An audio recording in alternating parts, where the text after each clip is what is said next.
మొట్టమొదట ఇవాళ లైఫ్ స్టైల్లో జరుగుతున్న అతిపెద్ద 3 తప్పిదాలు ఏమిటి? ఆహారాన్ని తీసుకోవాల్సిన సమయంలో తీసుకోకపోవడం, ఓకే, తీసుకోకూడని సమయాల్లో తీసుకోవడం, నీరు త్రాగాల్సిన సమయంలో త్రాగకపోవడం, ఇవి ముఖ్యంగా జరుగుతూ ఉన్నాయి.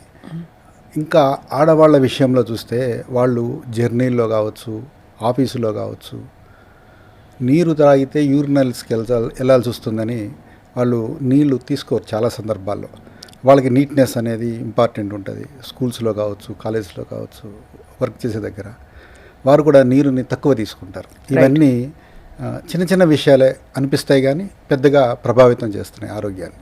చాలా వరకు కరెక్ట్గా చెప్పారు. అయితే మనం మామూలుగా మన స్టేపుల్ ఫుడ్ ముఖ్యంగా సౌత్ ఇండియాలో రైస్ అండి.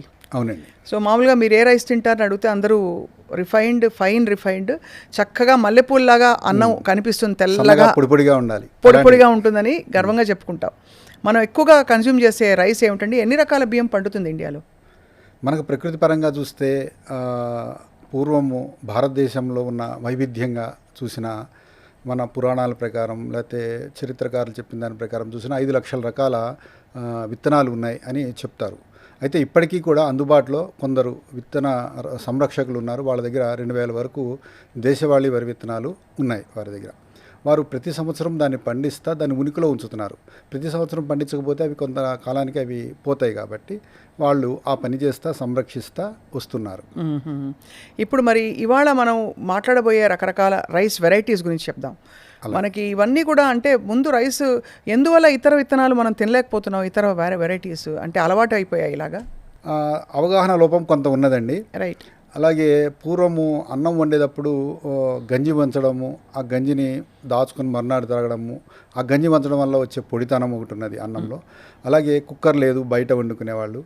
పూర్వము పాత బియ్యం అనే పదం ఎక్కువ వాడేవాళ్ళండి. పాత బియ్యం అంటే వడ్ల రూపంలోనే ఒక 9 నెలల నుంచి సంవత్సరం 2 సంవత్సరాల వరకు వడ్ల రూపంలోనే గింజను అలా ఉంచడం వల్ల అటువంటి బియ్యాన్ని వాడటంలో వచ్చే పొడిదనం ఒకటి ఉంటుంది. ఇలాంటివి అందుబాటులో లేకపోవడం వల్ల ఒక విధంగా దేశవాళీ విత్తనాలు అంతరించిపోతున్నాయి, తెలియక, అవగాహన లేక. అయితే న్యూట్రిషనల్గా ఇందులో చాలా విలువలు ఉన్నాయి. ఇవాళ మనం ఎక్కువ శాతం మంది తింటున్న వెరైటీలో లోటుపాట్లు ఏంటండి? అందరూ ఒకే రకమైన బియ్యాన్ని తినే పరిస్థితి ఉంది ఈరోజు. కొంచెం పేర్లు అటు ఇటు అయినా హైబ్రిడ్ విత్తనాలకి రకరకాల పేర్లు ఉన్నాయి. అవన్నీ హైబ్రిడేనా అండి మనం తినేవన్నీ? మనము 99.9% తినేదంతా హైబ్రిడే ఉన్నాయండి. హైబ్రిడ్ అంటే ఏమిటి? మనకు కావాల్సినట్టు దాన్ని రూపురేఖలు మార్చామనా? అధిక ఉత్పత్తి కోసము మార్చారు. అధిక ఉత్పత్తి అనేది అవసరమే కావచ్చు, బట్ దాన్ని మించి కూడా వెళ్ళిపోయాం మనం.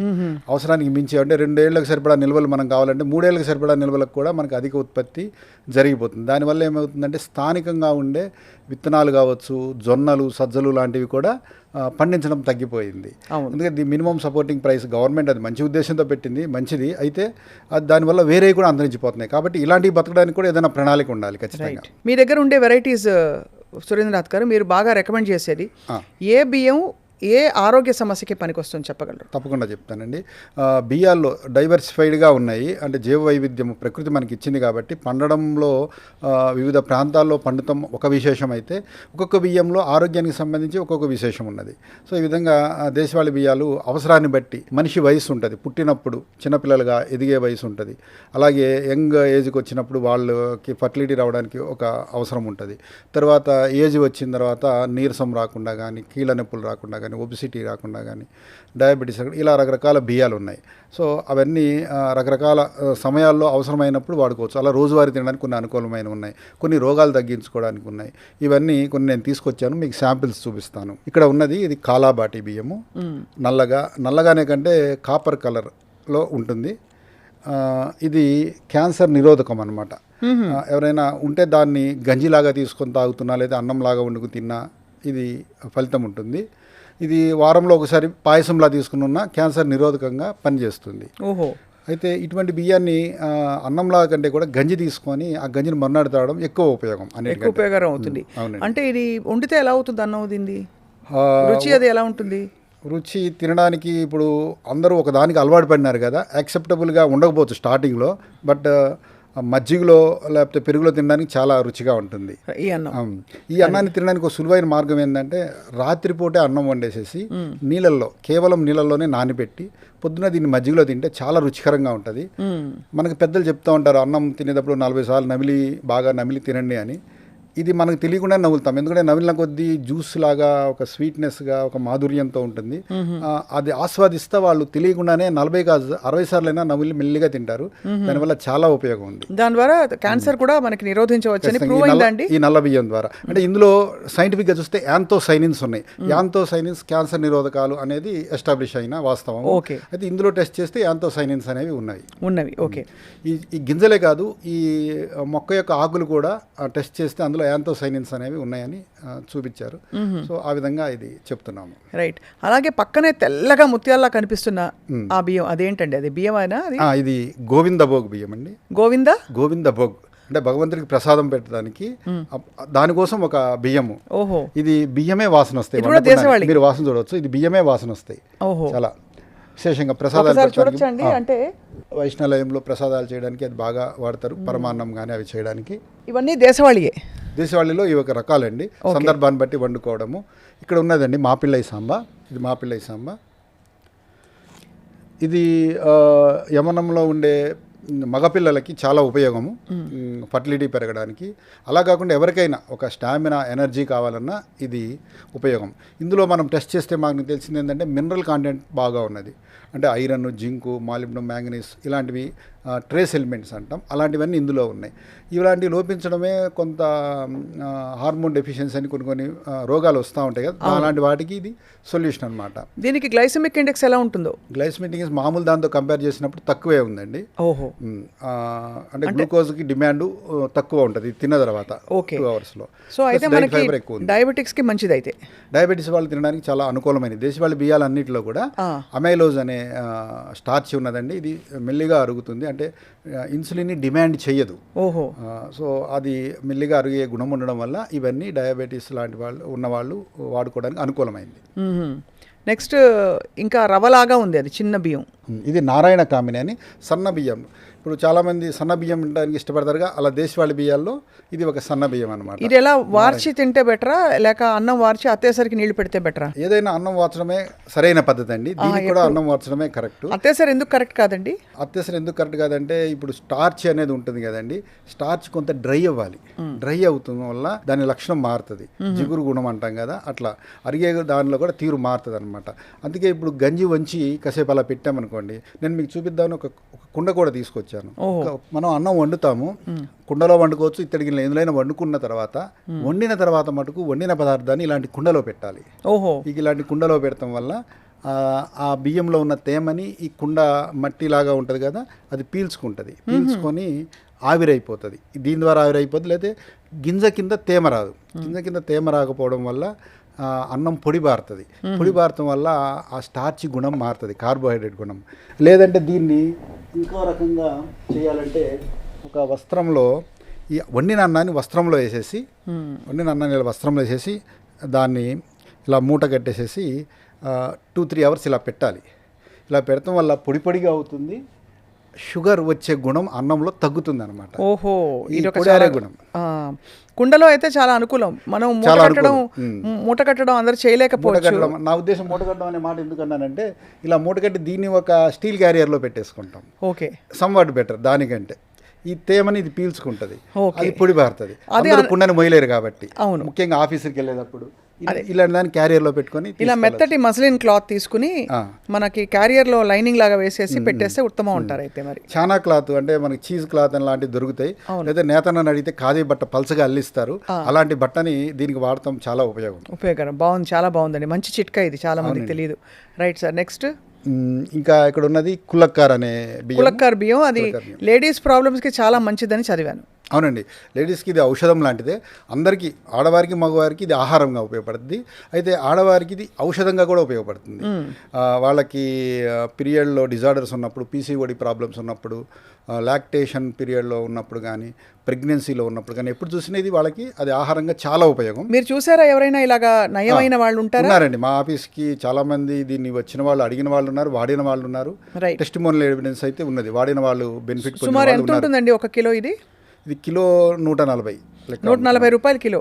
కానీ మనకి మామూలు క్వాంటిటీ కంటే ఇది ఎక్కువ తినలేమేమో అంటే. అవునండి, ఇప్పుడు దేశవాళీ బియ్యాలన్నీ కూడా 1కి 3 లేక 1కి 5 నీళ్లు పోయాల్సి వస్తుంది. దానివల్ల మామూలు బియ్యం అయితే కిలో 7గురికి వస్తే ఇది కిలో బియ్యం 10 మందికి వస్తుంది. ఓకే, కాబట్టి ఎక్కువ తినలేము. అవునండి, క్వాంటిటీ వైస్ ధర కొంచెం ఎక్కువ అనుకున్న కాలం వస్తుంది, ఎక్కువ కాలం వస్తుంది. అలాగే ఈ కులక్కర్ రైస్ ఇది కులక్కర్ అండి. దీన్ని అన్నంలా తినడం ఒక పద్ధతి అండి, లేదంటే దోశలు వేసుకోవచ్చు. ప్రెగ్నెంట్స్కి అయితే వారంలో 2 సార్లు దీన్ని పాయసంగా కానీ పాల తాలికలుగా కానీ చేసి పెడితే చాలా మంచిది. ముఖ్యంగా పాలు ఇచ్చే తల్లులు, పాలు లేకపోతే ఒక్కోసారి బ్రెడ్ తినే పరిస్థితి ఉంటుంది, అలాంటి వాళ్ళకి దీంతో పాయసం పెడితే చాలా ఉపయోగం. లేదా దీంతో పాల తాలికలు ఖచ్చితంగా వాళ్ళకి పెట్టాలి ఈ విధంగా చేసి. ఈ పక్కన ఉన్నది నవారా బియ్యం అండి, బాగా అందరికీ తెలిసిన బియ్యం. నవారా నివారణి అంటారు. ఇది ఎక్కువ షుగరు వ్యాధి తగ్గిస్తుంది అనే నమ్మకంతో అందరూ వాడుతున్నారు, ఫలితాలు కూడా అలాగే ఉన్నాయి. షుగరు ఒకటి, ఏజ్ వల్ల వచ్చే షివరింగ్ ఉంటుంది, కొందరికి చేతులు వణుకుతాయి, అట్లాంటి వాటికి కావచ్చు, మోకాళ్ళ నొప్పులు, అలాంటి వాళ్ళకి ఈ బియ్యం చాలా ఉపయోగపడుతుంది. సుమారు ఎంతకాలం తింటే దీని ప్రభావం మనకు తెలుస్తుంది? ఇదే మన దాంట్లో మండలం రోజులు అంటే 40 రోజుల పాటు దీన్ని తీసుకోవచ్చు. తీసుకుంటే వెంటనే అంత డిఫరెన్స్ తెలిసే అంత మనకి కొంత వాళ్ళకి రిలీఫ్ తెలియాలంటే 4-5 రోజుల్లో కూడా తెలుస్తుంది. ఓహో. అయితే అన్నము వండుకోవడం ఒకటైతే దాన్ని తినే పద్ధతులు గంజిగా తీసుకోమన్నా నేను ఒక రోజు. అంటే అన్నంలో వండేటప్పుడు నీళ్ళు ఎక్కువ పోసి గంజి తీసి అది మరునాడు కూడా ఏదో టైంలో తాగడం చాలా ఉపయోగం. అవును, ఇది చాలా గట్ బ్యాక్టీరియా పెంచుతుంది, ఏ విధంగా అయినా అది సహాయపడుతుంది. ఇంత సన్నగా ఉండే చిట్టి చిట్టి చిట్టి రైస్ ఇది ఏంటండి? ఇది రవ్వలాగా ఉంది, చాలా చిన్న సైజు. ఇది చిట్టి ముత్యాల రైస్ అండి. మామూలుగా మనకి సువాసనతో కూడా చిట్టి ముత్యాలు ఇవి అంటే పలావుల్లో వాటిలో వాడుతుంటారు, అట్లా వాడుకోవచ్చు అది. సో పొడి పొడిగా అన్నం రావడానికి, లేదా ఫ్రైడ్ రైస్లు, లేకపోతే ఇట్లాంటి వాటికి ఎక్కువగా ఉపయోగపడుతూ ఉంటారు. ఇది బహురూపి అండి, బహురూపి. సో తెల్ల బియ్యాల్లోనే కొంచెం షుగర్ తగ్గడానికి ఎక్కువగా ఉపయోగపడుతుంది నవారా తర్వాత. ఇట్లా చాలా ఉన్నాయండి, నేను కొన్ని రకాలు తీసుకొచ్చి చూపించాను అవగాహన కోసం. అమ్మో, అసలు ఇన్ని రకాల బియ్యాలు ఇన్ని హెల్త్ బెనిఫిట్స్తో ఉన్నాయంటే చాలా మందికి తెలియదు. అవునండి, మనం అన్నం రైస్ క్వాంటిటీ తక్కువ తింటే చాలు సోనా మసూరి అనుకుంటాం, కానీ దానివల్ల తక్కువ తినడం వల్ల కొంత తగ్గుతుందేమో సమస్య, కానీ ఈ వీటిలో వచ్చే పోషకాలు అయితే మిస్ అయిపోతున్నట్టే కదా. అంతే కదండి. ఇప్పుడు గట్ హెల్త్ ఇష్యూస్తో చాలా మంది సురేందర్ గారు బాధపడుతున్నారు కదా. రైస్ కానీ వీట్ కానీ చిరుధాన్యాలు ఏది బెస్ట్ అంటారు? ఎక్కడ నేటివ్గా అక్కడ పుట్టిన ధాన్యాలు ఉన్నాయండి. మనకి కోస్టల్ ఏరియా చూసుకున్నా, సౌత్ ఇండియా చూసుకున్నా, ఇండోనేషియా, బర్మా, జపాన్, ఇవన్నీ ఎప్పటి నుంచో బియ్యం తినే ఉంటున్నాయండి. సో ఇవి ఖచ్చితంగా మనకి కావాలి, ఒక పూటైనా కనీసం ఇవి తీసుకోవాలి బియ్యాలు. అంటే బియ్యాలు మిలెట్స్ ఈ మధ్య కంపారిజన్ వచ్చి మిలెట్సే మంచివి అన్నారు. మిలెట్స్ ఖచ్చితంగా మంచివే. అలానే బియ్యము అంటే ఇప్పుడు అవైలబిలిటీలో ఉన్నది హైబ్రిడే కాబట్టి బియ్యం మీద అపోహ ఉన్నది, అదే తక్కువ అని. బట్ దేశవాళీ బియ్యాల విషయంలో అది కాదు, అది మెల్లిగా అరిగే లక్షణం ఉన్నది, దాంట్లో డైట్ ఫైబర్ ఉంది, మినరల్ కంటెంట్ అన్ని బాగానే ఉన్నాయి. అది కూడా ఈక్వలెంట్ టు మిలెట్స్ అని చెప్పొచ్చు. దేవుడిచ్చిన ఏవైనా సహజం, మనకి దేవుడిచ్చిన ఏవైనా అవి మంచివే. అయితే 90% ఈరోజు హైబ్రిడ్ బియ్యాలు అయినాయి కాబట్టి బియ్యం మంచిది కాదు అనే ఆలోచన వచ్చింది. ఇంకోటి ఏంటంటే కోస్టల్ ఏరియాలు కావచ్చు, నది పక్కన ప్రాంతాలు కావచ్చు, వర్షాలు అధికంగా వచ్చినప్పుడు ఆ పొలాలు మునిగిపోతాయి. మునిగిపోవడమే కాదు, వాటర్ కూడా స్టాగ్నెంట్గా 2-3 వారాలు అలాగే ఉంటుంది, వాటర్ కూడా పోవడానికి ప్లేస్ ఉండదు, ఎటు వెళ్ళలేదు. అలాంటి పరిస్థితుల్లో కూడా ఆ నీటిని టాలరేట్ చేసి తట్టుకొని బతికే మొక్క వరి అన్నమాట. అది లేకపోతే మరి దేవుడు ఆహారం అందరికీ అలా ఇచ్చాడు. అక్కడ ఏ మిలెట్ బతకదు, అలా నీళ్ళలో ఏ మిలెట్ బతకదు, ఏ పప్పు ధాన్యం బతకదు. సో అలాంటి ప్రాంతంలో ప్రజలకి అది ఆహారంగా భగవంతుడు ఇచ్చినది అది. అయితే వరి నీళ్ళని తట్టుకుంటుంది కానీ వరి నీళ్ళని డిమాండ్ చేయదు, ఎక్కువ నీళ్ళు ఏం డిమాండ్ చేయదు వరి. అయితే మన అలా మనం వరి చేలలో నీళ్లు పెడతారని చూసి అందరూ అలా అనుకుంటున్నారు. ఆరుతడి పద్ధతిలో కూడా దీన్ని పండించవచ్చు. ఇప్పుడు బుడమలు ఉన్నాయి, బుడమలు అంతా సహజంగా చెరువుల పక్కన పండేవే ఎప్పటి నుంచో అవి. ఇట్లా చెరువు కల్చరు లేదా మెట్ట భూముల్లో అనుకూలమైనవి కూడా ఇవన్నీ ఉన్నాయి, చేసుకోవచ్చు. మనకి ప్రభుత్వం ఉచితంగా నీరు ఇస్తుంది కాబట్టి, నీళ్ళకి మీటర్ పెట్టలేదు కాబట్టి ఆ నీళ్ళని మనము కలుపు నియంత్రణ కోసం వాడటం వల్ల వరి నీళ్లు తాగుద్ది అనే అపోహలో అందరూ ఉన్నారు. చాలా యూస్ఫుల్ ఇన్ఫర్మేషన్ అండి. కొన్ని వెరైటీస్ గురించి వాళ్ళు మాట్లాడాము.